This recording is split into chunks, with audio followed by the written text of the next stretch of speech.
मेरे नज़रों के सब सामने हुआ था। मेरे खुद को भी बिलीव नहीं होता कि मैं कैसे उसमें से जिंदा बाहर निकला, क्योंकि थोड़ा टाइम लिए के तो मेरे को लगा था कि मैं भी मरने वाला हूँ, लेकिन जब मेरी आँख खुल के मैं देखा ना तो मुझे लगा मैं जिंदा हूँ। तो मैंने ट्राई किया, जब मेरी सीट थे वो मेरी बेल्ट निकाला, मैंने वो ट्राई किया जहाँ से निकल सकता वहाँ से, तो मैं निकल गया वहाँ से। मेरे नज़रों के सामने एयर हॉस्टल और दूसरे आंटी अंकल सभी उसमें मैच हो गए थे सभी। टेक ऑफ के बाद 1 मिनट के अंदर ही जब टेक ऑफ हुआ ना तो सडनली 5-10 सेकंड कैसे लगा जैसे स्टक हो गया वो। बाद में से मेरे को लगा कि कुछ हुआ। बाद में प्लेन में लाइट ऑन हो गई, ग्रीन और वाइट।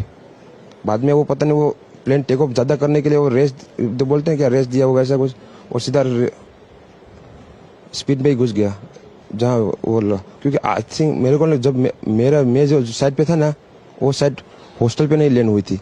हॉस्टल के जो ग्राउंड फ्लोर है ना जैसे नीचे वहाँ लैंड हुई थी। तो मुझे दूसरे के बारे में मेरे को पता नहीं, लेकिन मैं जहाँ लैंड हुआ था ना वो नीचे की साइड थी।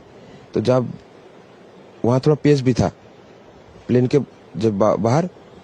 तो जब जैसे मेरा डोर टूटा ना सब, तो मैंने देखा ना जब सामने कि थोड़ा इधर पेस है, तो मैं ट्राई कर सकता हूँ निकलने के लिए। तो मैंने ट्राई किया निकलने के लिए, तो फिर मैं निकल गया उधर, क्योंकि अपोजिट साइड पे थे ना वो बिल्डिंग का वो था ना दीवार, तो उधर से कोई शायद नहीं निकल सका होगा, क्योंकि उधर पूरा उधर ही क्रैश हुआ था।